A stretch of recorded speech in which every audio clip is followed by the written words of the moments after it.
Good morning, everybody. I hope you can hear me okay and that you can see the slides. We'll just wait a few more minutes for people to join in and then we'll get started.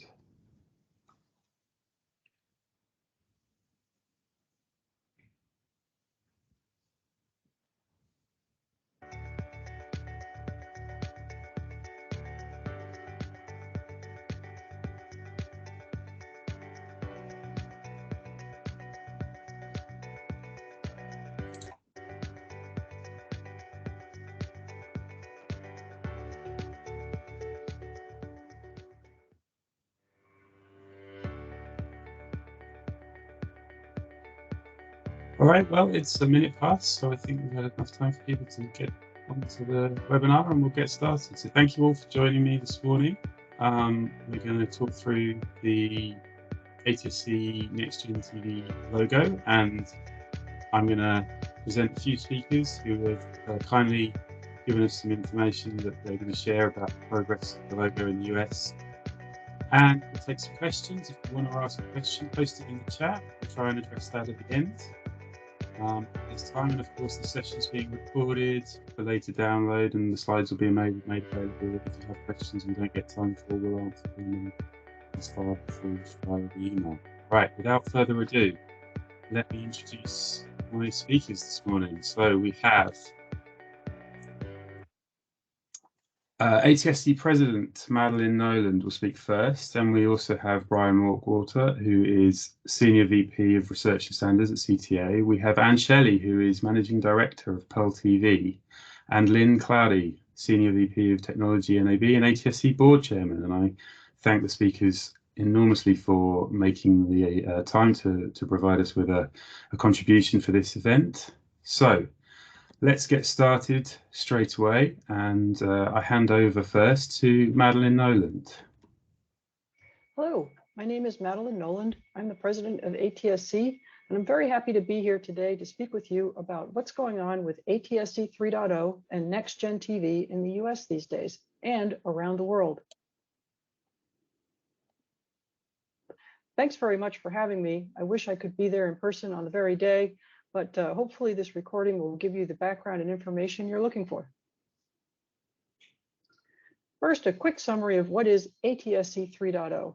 Well, it's broadcasting in the internet age, a much more flexible and efficient physical layer for delivering data from point A to point B, an IP-based transport system, better video, better audio, more applications, better accessibility features, and advanced emergency messaging. ATSC 3.0 was deployed in South Korea in 2017, and they have a plan to turn off ATSC 1.0 by 2027.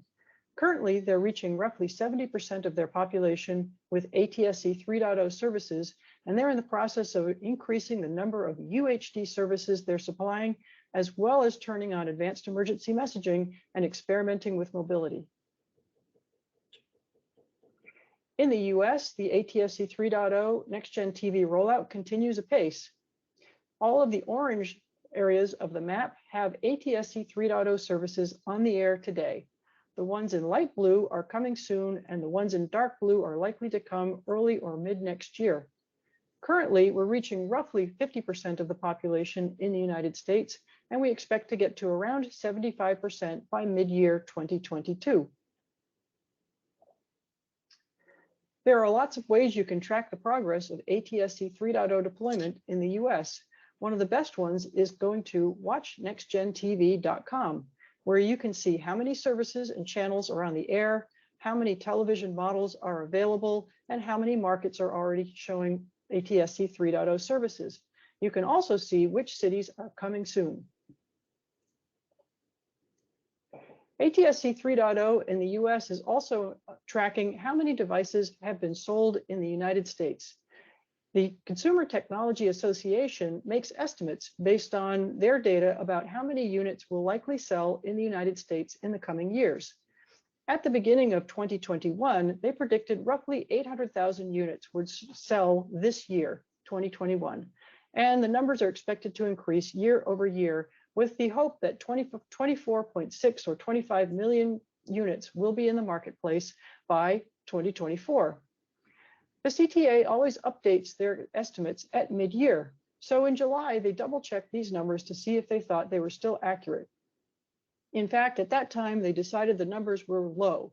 In fact, really low.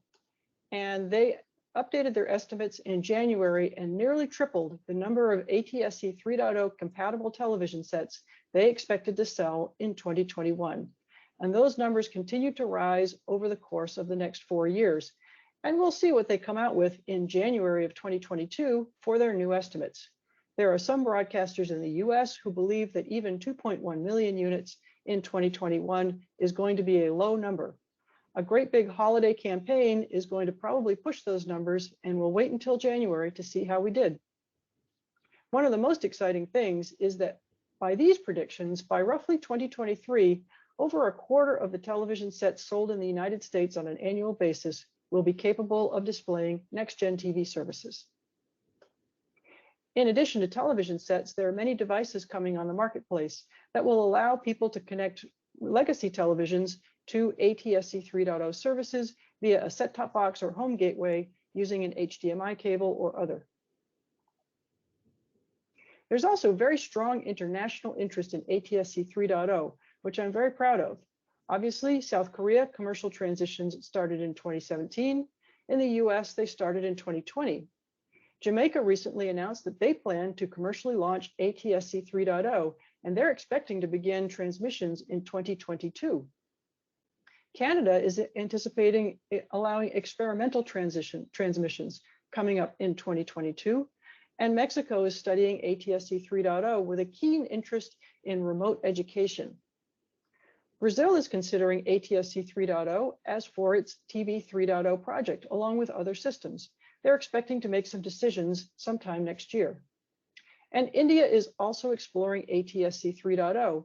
And like many of these markets across the world, they have their own unique use cases. In this case, they're most interested in direct-to-mobile televisions and audio services, as well as broadcast traffic offload from the cellular network to the broadcast network.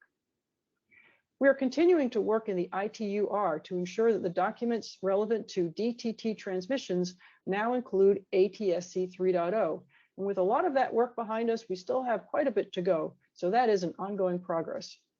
And ATSC Planning Team 6 on global recognition of ATSC 3.0 is busy spearheading these efforts. They're not only supporting international interest that comes out as people contact us, but they're also evaluating opportunities for adoption across the globe.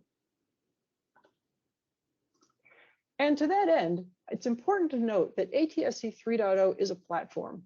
It has to continually develop so that broadcasting can serve different market needs and changing market needs. And the ATSC membership is maintaining and developing the ATSC 3.0 platform.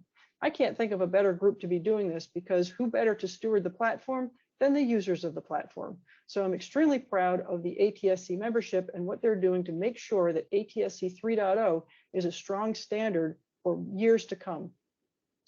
Also, continual development of the NEXTGEN TV Conformance Test Suite is critical to ensuring successful evolution.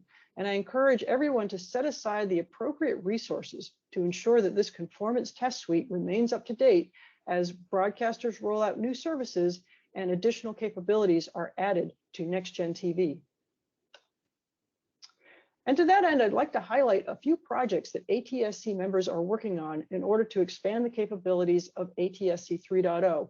The first is something called the Broadcast Core Network. And this is a system that will allow the transmitters to have a core network that connects them all in the back end, which this will allow regional and perhaps even nationwide services.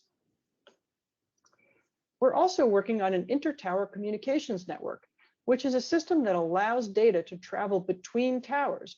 So you can get data to the tower without the need of microwave or fiber connections. And we also have an ad hoc group on ATSC 3.0 and 5G harmonization. And this group is studying the different architectures that can allow convergence between these two systems. I'd like to thank you very much and welcome you to the rest of the program. And I hope to see you all in person at a trade show real soon.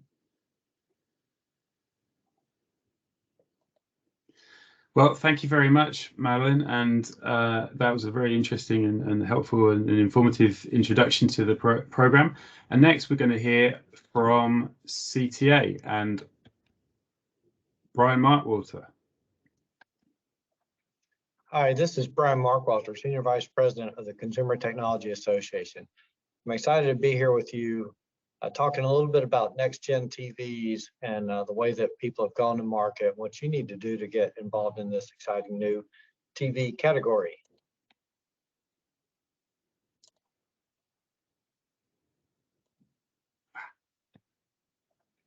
Hi, this is Brian Markwalter, Senior Vice President of the Consumer Technology Association. I'm excited to be here with you, talking a little bit about NEXTGEN TVs and the way that people have gone to market, what you need to do to get involved in this exciting new TV category.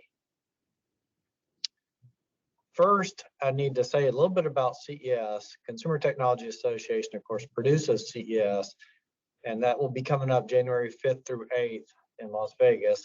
There will be a digital component of the show, so if you can't make it in person, please do register to participate.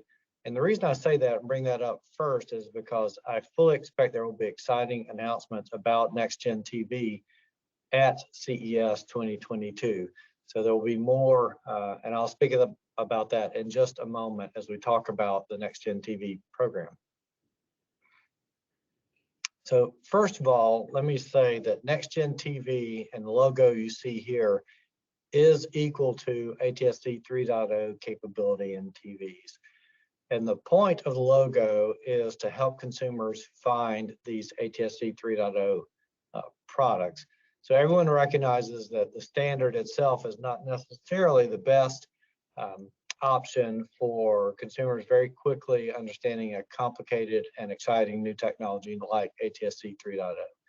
So CTA developed the logo that you see here back in 2019 based on consumer research and other efforts with the industry to find a meaningful and quick and interesting new logo to express this ATSC 3.0 capability. The logo is used on TVs that pass the NEXTGEN TV test suite, and it's used by broadcasters and many others in the ecosystem to promote the general availability of these services and products. So we launched this logo back in September of 2019. That seems like a long time ago, but it's really not that long given how much we've done since then. I want to walk through a little bit of that timeline for you right now so you can see the progress we've made over the course of really what amounts to just a couple of short years. So you see here the press release from that announcement of the logo in September 2019. And actually in just a few short months later, we were at CES January 2020, last time we met in person for CES. And at that show, 3 TV manufacturers came together. And as I mentioned, just 3 short months after announcing the logo, we're showing availability of products that would comply with the logo. So we effectively announced at CES of 2020, and by November of that year, we had released a new version of our test suite. And I'll explain how the test suite fits in just a moment. A new version of the test suite. So that was the main effort in 2020 last year, was just ramping up the launch, just getting out of the gate, creating the logo and getting the test suite underway, and had the initial TV manufacturers launch their products. Then in 2021, that's really been us with our kind of nose to the grindstone, so to speak. We added what we call a compatible version of the logo. So TV antenna manufacturers wanted to support the ecosystem. Of course, there's no technical difference in an antenna, but this what happens is now with antenna manufacturers also using the logo, consumers see a complete picture of what's available for the NEXTGEN TV space. So there's additional promotion coming out. We did an update to the test suite.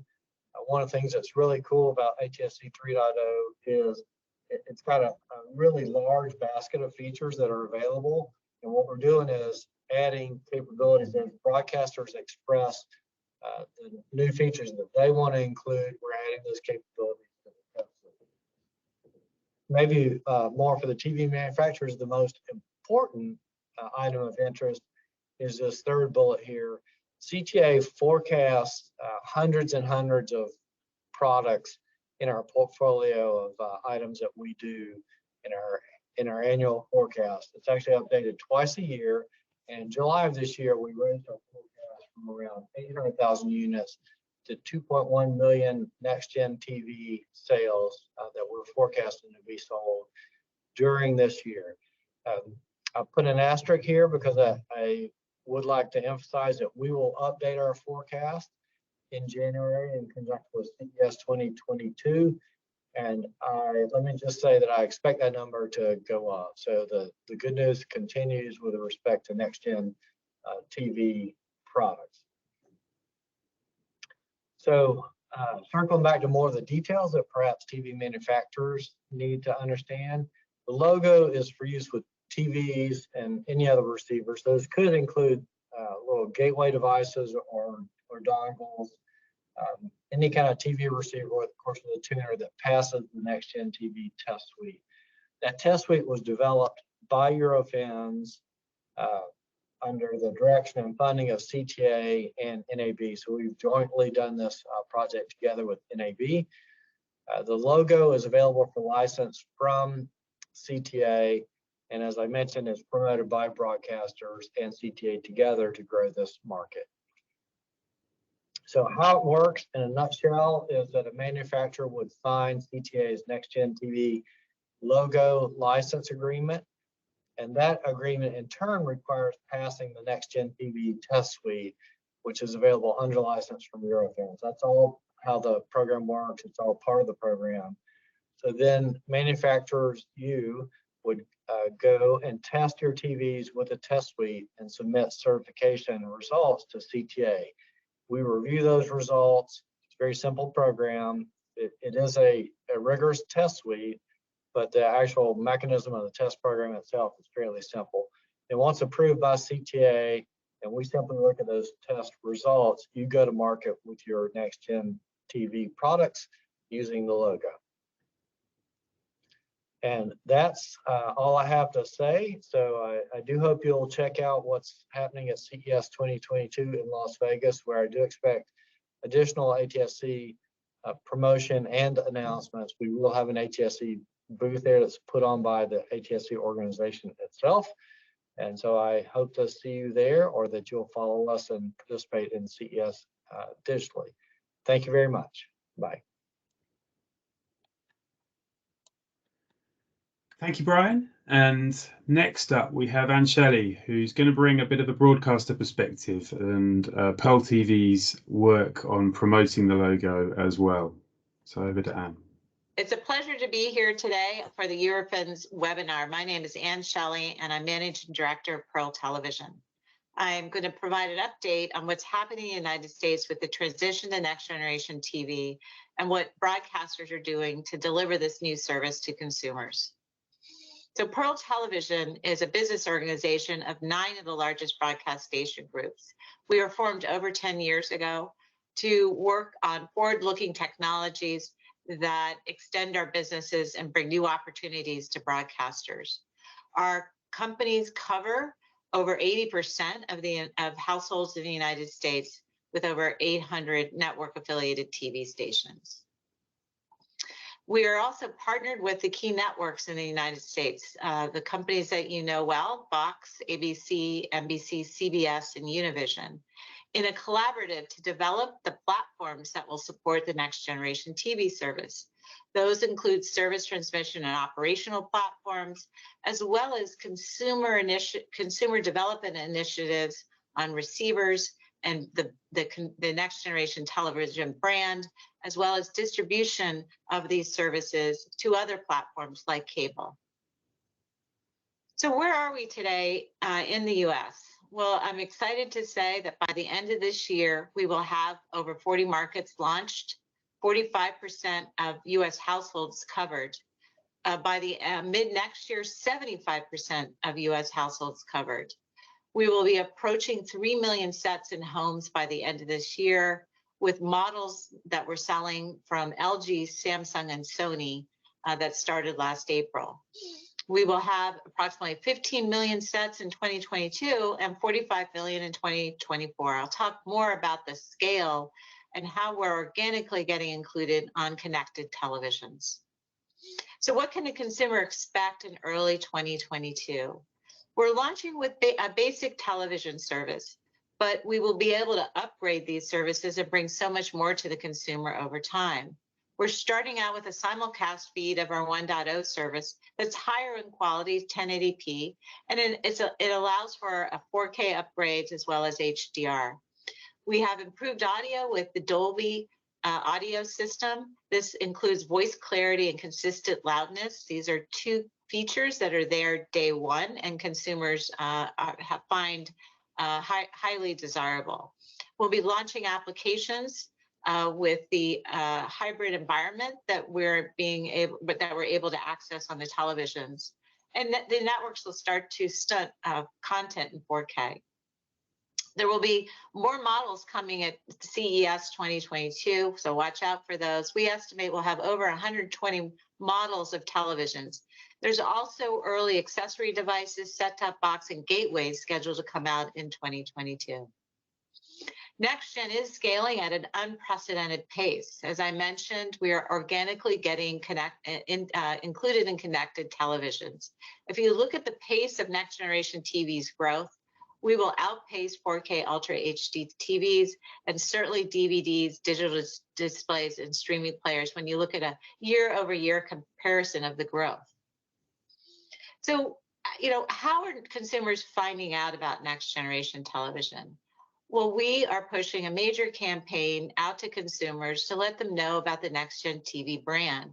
This is a new brand that was developed by CTA, endorsed by broadcasters. And it's used by TV manufacturers to certify that sets can receive broadcaster NEXTGEN TV service. Pearl TV is in partnership with the networks and the TV manufacturers to ensure that a branding campaign to raise that awareness is available throughout this year and into next year. So those manufacturers that adopt the brand will be known by consumers because they'll be looking for this brand, and I'll explain how we're doing that. So this is a consumer brand campaign at the massive industry coordination. The consumer brand campaign was developed based on 3 years of consumer research. We have partnered with Dolby as well, so there's a new campaign coming out.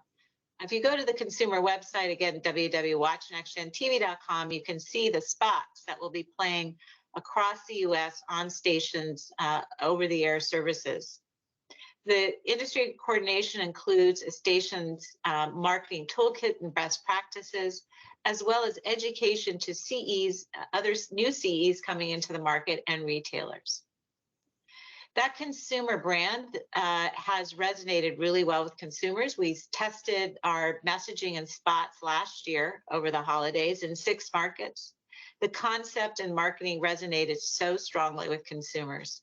1 in 4 were aware of the NEXTGEN TV brand. 73% of respondents reacted positively to the TV spots, and 60% of the consumers who saw the ad and the brand wanted to go purchase a TV. So because of that, we embarked this past year on educating retailers. We knew that consumers wanted NEXTGEN and they were going to be looking for that logo. Our retailers nationwide, post-COVID, are now open, and consumers are eager to get back to the brick and mortar stores. We're doing paid promotions and live stream editorials and white papers. We have a retailer one sheet. We're working closely with retailers, and look for us at CES for the first retail partnership award with broadcasters. TV is the next big thing, and NEXTGEN is where we're headed. So we're excited to be working with the retailers in the US so that they know to promote the brand.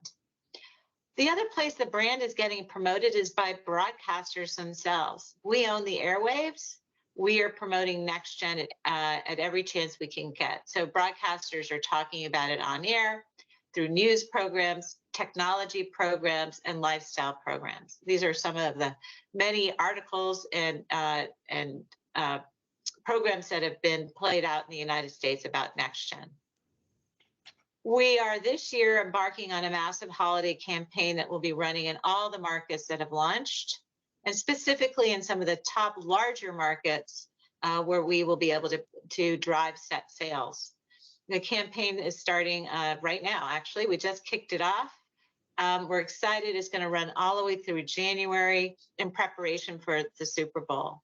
We'll continue the campaign with a refresh on our creative going into 2022. So stations will be promoting NEXTGEN around grads and dads, back to school, and the holidays for 2023. So all of this means that NEXTGEN TV brand and that certification program is critical for device manufacturers to participate in. We will only be promoting those next generation TV branded products because they will be ensured to bring the quality of service that consumers are going to be looking for and that broadcasters will promote. Our brands are heavily respected in the United States, and we want to work with the best manufacturers that are ensuring that they're carrying that quality logo. Some resources I want to mention to all of you that some great guides on what's happening here in the US and how broadcasters are enabling NEXTGEN is the Broadcast Host Manual. We update this about every month. It's on the pearltv.com website under Station Resources. Another is the ATSC 3.0 Security Authority, or the A3SA, which is part of the certification process. This is critical as these are secure devices and working with the A3SA through CTA. And then finally, I encourage you to go see how we're promoting the logo at www.watchnextgentv.com. We look forward to working with any manufacturer that reaches out to us. Please feel free to contact us at info@pearltv.com. And we hope you have a great holidays coming up, and we hope we see you at the Consumer Electronics Show. Thank you so much. Thank you very much, Anne. And our next speaker will continue the broadcaster perspective. So Lynn Cloudy will speak now on behalf of NAB. Hi, I'm Lynn Cloudy, Senior Vice President of Technology at NAB in Washington, D.C., and I'm going to give an overview of the U.S. broadcasters' view of the conformance testing and logo certification program that's underway for ATSC 3 here in the U.S. Two questions I want to deal with are, why do we need a logo certification program in the first place? What's it good for? And if we're doing it, why does it have to be so comprehensive? Comprehensive perhaps being another word for technically complicated. There are basically three reasons for all this. The first is to minimize confusion at the consumer level. Engineers can think of this as maximizing the consumer's signal-to-noise ratio. The second reason is to maximize confidence at the professional and consumer level. If we say we are providing a feature on a TV set, does it really work the way it's supposed to from all the broadcasters and on all the sets? Engineers might think of this as, how many nines of reliability do we need? And the third reason is that we have two independent industries, broadcasters and manufacturers, and they need to work together. They need to coordinate, especially when adding new services that require a complementary feature in a TV set to function properly. So a program like this pretty much demands inter-industry cooperation, and that's a good thing. So first, let's talk about maximizing the consumer signal-to-noise ratio about receiving broadcast signals. And it's a bit difficult because TV sets are really awesome, no matter what's in them. And you might say, how is that a problem? Well, here's just a few of the features. I pulled this from the spec sheet of a very well-known TV set manufacturer. And as you can see, there's a virtual ocean of fancy terms that all make this TV sound really good. So how could it not be awesome? But as broadcasters, we care about consumers knowing about this one feature, ATSC 3.0 reception, because it's not on every set. And we don't want it to get lost in that sea of noise of acronyms. So we have a logo, NEXTGEN TV, and to the extent we can, we need to get that logo well above the noise level and keep it there. And in so doing, we'll minimize the confusion that awesome TVs create by their very nature of being awesome with so many features. This is a consumer-facing logo. It's been out there for a little over 2 years now, and now is really the time to make it really well known. And it is in fact being used. It's on TV packaging, as you can see in this picture of a set we received at our lab at NAB. It's embossed on some products. It's being used in promotions. It's at point of sale posters. It's in advertising. It's in commercials. It's getting pretty good exposure, and it means ATSC 3.0. The next issue is how to maximize confidence in the services and products. Nothing inspires bad human response more than a TV feature that doesn't work. We put up with that in computers. We put up with it in mobile phones, maybe a few other products, but not TVs. TVs have to just work every time, no matter what channel and no matter what brand of TV. You just don't get a second chance with TV. People love it, or they hate it and they turn it off, or worse. So we want 99.99999, et cetera, %, lots of nines of reliability that the TV is going to work, no matter which broadcaster is feeding it and no matter which brand of TV is being used. And for that, we have a conformance test program where tests are put in a test repository, and those that want to use the NEXTGEN TV logo have a sequence of tests that they have to pass in order to gain access to use the logo. Others will probably describe that test program in this webinar and the important role that Eurofins plays, but it's a really important thing. The industry has, however, augmented the formal test program with their own set of testing. Generally, we've called these events interops, where engineers get together and set up real test cases with real receivers and make sure they react accordingly. NAB and the Consumer Technology Association sponsored a number of these interop events at various cities, and engineers flew in from all over the world and spent a week at these things. And that worked up until about 2 years ago. And we realized that we didn't have to all be in the same place. Fortunately, since COVID pretty much decimated that idea, but we found that we could set up a virtual lab. Well, it's a real lab with real tests and real receivers, but participation could be virtual. So everyone participating has access to their receiver's behavior to tests that are being run with 24/7 access. This is hosted at a station owned by News Press and Gazette Company out in Santa Barbara, California. And they've been investigating some of the regulatory required services, things like closed captioning and program ratings. And also looking at electronic service guides, multiple PLP configurations, early tests on CMAF, and a number of other tests. It's been very helpful, and it also feeds tests and source material into the formal test repository that's used in the official logo conformance program. And of course, this is a two-way street, so to speak, in that receivers that work properly won't work properly if the signal coming to them is not compliant with the ATSC 3.0 standard. So another dimension to the problem that ATSC is working on through one of its groups is an emissions checklist document. And this is meant for stations to make sure that what they are emitting is accurate to the standard and not either wrong or some kind of an ambiguous misinterpretation of what can be transmitted via the standard. So the checklist is exactly that. It's a list of things to check in the various layers of the signal, the physical layer, signaling layer, video, audio captions, so forth. And the document also has guidelines for where to capture the signal to make those assessments. This is still under development, but it's going to be released in the fairly near term. So hopefully it will be helpful in the overall scheme of things. My last point is that it's important for broadcasters and TV set manufacturers to work with each other and coordinate. And they haven't always done that. And it's really important with ATSC 3.0 and the logo certification program. First, because logo certification is a moving target.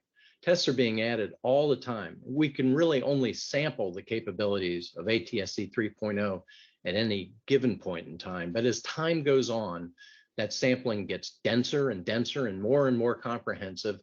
And there are always new corner cases that show up as we get closer to exercising all the capabilities of the standard. But there is also an evolutionary aspect to this, that as we add new features and new services and transmissions, those capabilities need to be assured and tested in receivers so that the proverbial right hand knows what the left hand is doing. And logo certification is a disciplined way for broadcasters and set manufacturers to continue to cooperate with each other. And cooperation and coordination are indeed the key to a successful market presence. So here's the overall process. This started as an ATSC program, and ATSC set out the overall roles and responsibilities for who does what.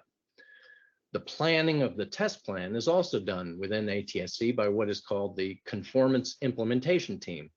This is a group that gets together to decide what features need to be tested and what their priority for test development might be.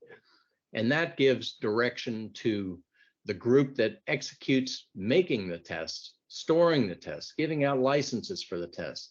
That's under the control of the Consumer Technology Association, but it's also funded by NAB and executed by Eurofins under contract, both for the feature testing and tests that are targeted at digital rights management, affiliated with A3SA, the organization ATSC 3 Security Authority. And at the end of the test process, the successful manufacturer gets access to use the certification logo, the NEXTGEN TV logo, which for all the reasons I've mentioned for ATSC 3.0 should be worth its weight in gold. And I'll end my presentation with that metaphor and thank you for your attention to the view from broadcasters on conformance, compliance, and certification testing. Thanks. Okay, well, thank you, Lynn. Let me just bring the video back up. See if I can get that to work.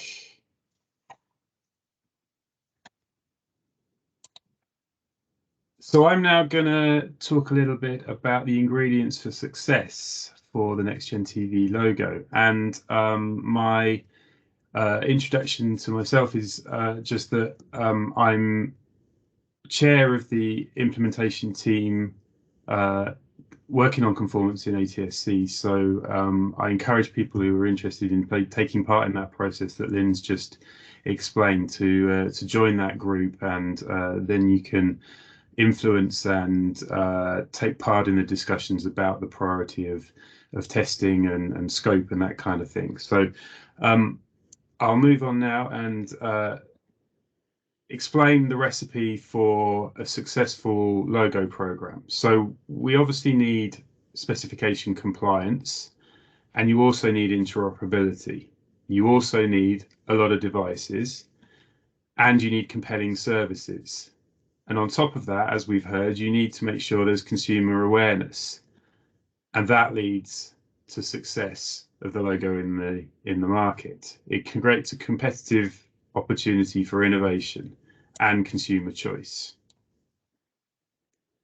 So in an ATSC 1 world, there were many devices, but it was more straightforward to achieve interoperability. There weren't as many as we're expecting in ATSC 3. We had more control as it was a broadcast platform over the services and the signals and how they would look to the devices under test. There were far fewer changes. It was much more stable and much less scope as well. And it was feasible to achieve interoperability by ad hoc testing. But in an ATSC 3 world, the challenge is much different. There are many more devices expected across a wide range of different platforms and hardware forms. We're expecting to deliver content from various different sources, both over the air and over broadband. There are lots of different paths for that content to get to the device, and there is much less control that can be exercised by anybody over the features and capabilities of those different devices. And that's a good thing, but it also creates a challenge for interoperability. So as I've said, the ATSC implementation team 3 on conformance was set up to plan and scope how to put together some kind of conformance program and recommendations, as Lynn has said, for emissions testing. And it delegates then the execution of that program to the other stakeholders and led by CTA and with NAB support. So let's dive in a little bit further into how that conformance program has been built. And we heard a lot about the marketing and the consumer efforts to promote this. And I just want to give you a flavor of that by playing one of the spots that's been running. The future of television has arrived. NEXTGEN TV is here, and broadcast television will never be the same. Immerse yourself in stunning video with brilliant color, sharper images, and deeper contrast that'll make you feel like you're really there. Feel the power of movie theater quality sound that lets you hear every voice clearly and offers consistent volume across channels. Enhanced with internet content to get the most out of live sports, live news, live events, and more in real time. And with NEXTGEN TV, the TV you buy today is designed to be upgradable with the advancements of tomorrow. Make sure your next television comes built with the unlimited possibilities of NEXTGEN TV. The future of television has arrived. Learn more at watchnextgentv.com. Okay, so that's the campaign that's been running, and it's been running right through the holiday season last year, and now they've launched a whole new set of spots that Anna's just mentioned in partnership with Dolby, presenting the audio capabilities inherent in NEXTGEN TV. And you should really go and look at these ads and see the effort that's going into promoting this logo across the US. And the Watch NEXTGEN TV website is a hugely valuable resource for consumers to learn about the technology and to understand the benefits of the logo. And it, as we've seen, has the advertising, but it also has a lot of information about the features of NEXTGEN TV. It has this map of where the services are up and running and the plans for new services to be rolled out in the near future, and which devices. It specifically lists the different models of the different brands that have devices in the market and gives a signpost of how to go about getting those services into the home. So it's a really important resource that's been put together there. So let's talk a little bit more in detail about the test suites. And I mentioned that we need a test suite. Well, why do we need a test suite? Well, a receiver implementation obviously implements a number of different features that it needs to have in place when it goes into the market. But an ATSC service that's launched may only use a handful of those features. And so it's obvious that some parts of that system may become untested by just using the service alone. When a new service comes along, you might find that those features that weren't exercised in the first place weren't working quite as expected. So the point of a test suite is to try and exercise across that feature set as broadly as possible. It also has a number of other benefits. It helps self-testing within labs and within the development environment, which is critical to a modern development process. It helps replication across different locations, so everybody can use the same common material that has been used in all the different locations, and there's a common understanding of what it means to pass the same materials and what it means to meet the requirements. There's an ability to verify that material then is correct and can be used as the gold standard for a conformance, and it saves cost. It avoids everybody duplicating and having to rebuild and create their own versions of these types of materials and work out how they're going to get access to these different services. And it adapts, it grows, it's able to adjust to the needs of the market and to add new features and broaden the coverage in particular areas if issues are found in the real world when devices and services come together. So the test suite is made up of curated media, so PCAPs with the media inside, test applications, and the media includes recordings from interops, as we've heard. There's a lot of interops going on, and live station recordings. So broadcasters have been involved in producing examples of the setups and configurations that they are planning to deploy, and that's been incorporated into the test media, into the test material. And it also has a lot of metadata, so a lot of information about the material that's there, what is being tested, an assertion that says, given a scenario, when something happens, then we expect this result. And that helps understand the video and the content that you're seeing when you're testing. We also include the spec references, so the why is this particular requirement relevant? What sections of the spec are we leaning on to require this test to be passed? And then how is it possible to pass this test? What are the steps needed for this test procedure? That might include changing channel, or it might include checking some content on the screen is what is expected, that kind of thing. It's not static. So as I've said, we add tests every year. Sometimes tests have to be withdrawn or they have to be fixed, and we're growing coverage year on year. So we've grown the coverage, but it's never 100%. And that's why it's only a foundation for further steps. It is necessary to do additional interop testing with plug fests, and there is some need to do service and field RF testing. And we'll talk a little bit about that later. The additional parts of this is DRM and service security. So a few of our speakers have mentioned the ATSC 3 Security Authority was set up to develop protocols for securing ATSC 3 broadcasts, and it is running a test program alongside the CTA program, and it has a test suite which we've produced on their behalf as well. For more information about A3SA, please contact them. But just to explain the two different test suites. So we have a NEXTGEN TV test suite and an A3SA test suite.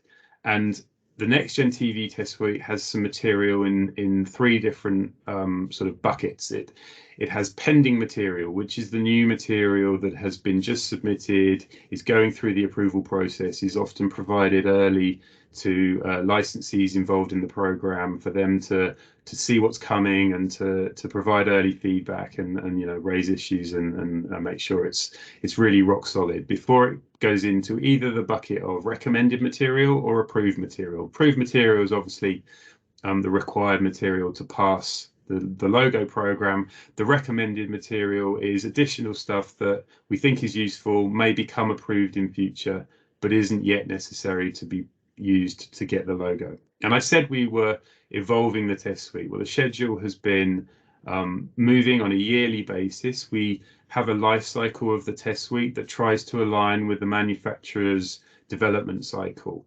So the current test suite is aimed at models entering the market in 2022, and the test materials also aligned to the ATSC 3 system A300 specification for this year. So the ATSC test suite for 2021, the current one, 2021-1.1, is aligned with A300 2021.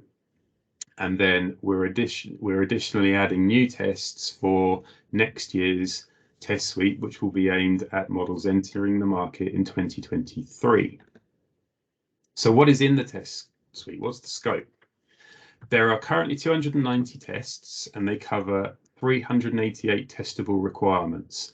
The real focus has been on getting the services up and running to allow stations to replicate what they can already do with ATSC 1, but also add extra capabilities in terms of video quality and audio content, and some other features that are inherent in the physical layer up and running, so that ATSC 3 services that allow Watch TV use cases are up and running and supported early on. And we've had to also address, of course, the important compliance or regulatory requirements around captions and ratings. There is some application support, so A344 APIs have been an important area that we focused on, making sure tests for all of these important interactive application APIs are ready. And of course, we've mentioned the A3SA security test suite. So that test suite is available to licensees, and we've made a portal available at atsc3.cta.tech, and that portal's available for all ATSC, CTA, NAB members and prospective licensees to look at from a read perspective. So you can go up there, search the test suite, see what's in it, see the scope of the test suite, and have a look at the assertions and spec references. And that's helping foster contributions. So those who are interested in contributing to the program can also upload example material, and licensees can download the certification template, the correct test specification and test suite for the year that they're working on, and there's a license for that. And there's also an issue tracker, so that allows you to raise issues and discuss the details of the test with the team and with the authority. So going on a little bit to explain the process a little bit in more detail, and firstly, there are two paths. Manufacturers can self-test in their own facilities, but not everybody will have that capability, and so we're also able to offer a test service if needed, and to execute the material on a manufacturer's behalf using our equipment. But the first step is manufacturer signs the CTA license agreements. There is also the step of contacting A3SA and licensing and testing with them. That's a separate authority to CTA, and A3SA will issue certificates for the DRM and service security element of the support for ATSC. You then self-test using the CTA test suite. You submit that NEXTGEN TV test report to CTA, they audit that, and then the logo is awarded. It's pretty straightforward. It can be done entirely within the manufacturer's own facility, as we've said, with all the materials and tools available to do that through Eurofins. So let's explain a little bit more about the test system. So as I've said, a number of parties have contributed to provide the test material. Eurofins, as well as NAB, Pearl, Newspress and Gazette, Sinclair, Enensis, Sony, a huge number of different participants have contributed material. I should have mentioned Dolby, sorry, Dolby as well. And that goes into a test repository where the material is inspected and validated, and it's analysed to make sure it's really good and good examples that we want to ask people to conform their receivers to. That then finds its way into the receiver test suite, and the metadata is added that I've explained, telling you about the material. And then you have the test environment. So the test environment is a PC system with the ability to control an RF modulator, and it also generates IP for the broadband content, so for the applications and IP delivered media, and it provides a return channel for the testing API, which runs on the device or the receiver under test, to provide logging and instructions to the tester, and the test results and the results of the various tests to be reported back to the system and captured in the test report. And also it needs to communicate with third-party servers. There are DRM license servers, obviously, for A3SA, and also metadata and content recovery servers involved in the ATSC3 system. And optionally, Eurofins provides a sophisticated harness that packages this all up, drives all of this, and generates the test reports from the test results, and helps automate a large number of the steps in this process, which I'll explain a little bit more. The test report then goes to the certification body, and we have A3SA and CTA, who then issue the logo to the receiver manufacturer. So I mentioned the logo, the test harness, and the the system that we have that's available to manufacturers who want to use that in their facility to help smooth the process of creating the test reports for both NEXTGEN TV and A3SA. So the test harness is really a PC platform that contains all of the test material and the code and drivers for the modulator and a server and all of that packaged up in a neatly operable device with a web front end that you can log in, run your tests, and it integrates with a webcam to capture the results. And it really facilitates the production of that test report and submission of that process through to the authorities. It lets you rerun tests and inspect the results and understand the issues if they arise when a test fails as well. The other thing that I mentioned earlier about needing to make sure not just that the conformance to the logo was complete, but also other parts like interoperability of RF signals and so on is also critical. And Eurofins has the ability to provide an RF testing service with our equipment in our lab to test both against ATSC 1 and ATSC 3 coexistence, and we use a lab performance test plan that's available through ATSC for that. So that's an important other element to include. So to get started, please do contact us.